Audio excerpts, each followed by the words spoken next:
തദ്ദേശ തെരഞ്ഞെടുപ്പിൽ കേരളത്തിൽ കോൺഗ്രസ് റെക്കോർഡ് വിജയം നേടുമെന്ന് KPCC അധ്യക്ഷൻ മുല്ലപ്പള്ളി രാമചന്ദ്രൻ. കേരള സർക്കാരിന്റെ ദുർഭരണത്തിനെതിരെയുള്ള ജനവിധിയാകും ഉണ്ടാകുക. യുവാക്കളുടെയും കർഷകരുടെയും രോഷം തെരഞ്ഞെടുപ്പിൽ പ്രകടമാകും. അസംഘടിത മേഖലയിലെ തൊഴിലാളികൾക്കും വലിയ അസംതൃപ്തിയുണ്ട്. UDF ഒറ്റക്കെട്ടായാണ് തെരഞ്ഞെടുപ്പിനെ നേരിടുന്നത്. കോവിഡ് മഹാമാരിയുടെ പേരിൽ മുഖ്യമന്ത്രി നടത്തുന്നത് മുഴുവൻ ചട്ടലംഘനമാണ്. കോവിഡിനെ പറ്റി പറയേണ്ടത് ആരോഗ്യവകുപ്പാണെന്നും മുല്ലപ്പള്ളി രാമചന്ദ്രൻ പറഞ്ഞു. അത്രയേറെ ശുഭാപ്തി വിശ്വാസം എനിക്കുണ്ട്.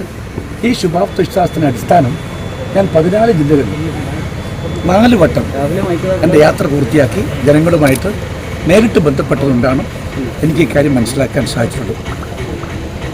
കഴിഞ്ഞ 4 വർഷക്കാലമായി കേരളം ഭരിക്കുന്ന ഗവൺമെൻറ്റിൻ്റെ ഈ ദുർഭരണത്തിനായിട്ടുള്ള ഒരു ജനവിധിയായിരിക്കും ഇത് എന്ന കാര്യത്തിൽ സംശയമില്ല.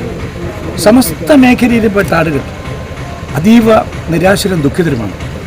അതിലേറെ ദുഃഖിതർ മലബാറിലെ യുവാക്കന്മാരായിട്ടുള്ള പുതിയ തലമുറയിൽപ്പെട്ട യുവതീ-യുവാക്കന്മാർ തന്നെയാണ്. സംശയമില്ലാത്ത കാര്യമാണ്. അവരൊക്കെ തന്നെ മിക്കവാറും കുടുംബങ്ങൾ പട്ടിണിപ്പാവങ്ങളായ ആളുകളുടെ കുടുംബത്താണ് വരുന്നത്.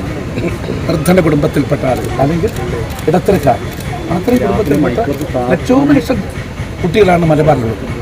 അവർ പഠിച്ച് അവർ മത്സര പരീക്ഷ പാസ്സായി പബ്ലിക് സർവീസ് കമ്മീഷൻ പരീക്ഷയും പാസ്സായി നിൽക്കുന്ന സമയത്ത് അവർക്ക് നിയമനമില്ല. അവരെല്ലാം തന്നെ നോക്കുകുത്തിയായിക്കൊണ്ടാണ് ഈ നാട്ടിൽ 10,000-കണക്കായ നിയമനങ്ങൾ നടത്തിക്കൊണ്ടിരിക്കുന്നത്. അവരാകെ അതിശക്തമായ പ്രതിഷേധത്തിലാണ്. ആ പ്രതിഷേധം ഈ തെരഞ്ഞെടുപ്പിൽ അലയടിക്കുമെന്ന കാര്യത്തിൽ സംശയമില്ല. അതോടൊപ്പം തന്നെ ഒരു നീണ്ട കർത്തീരമാണ് മലബാർ മേഖലയെ സംബന്ധിച്ചിടത്തോളം. കേരളം മുഴുവൻ അങ്ങനെയാണ്. വടകര മുക്കോളിയിൽ ചോമ്പൽ AUP സ്കൂളിൽ വോട്ട് രേഖപ്പെടുത്തിയ ശേഷം മാധ്യമങ്ങളോട് പ്രതികരിക്കുകയായിരുന്നു അദ്ദേഹം.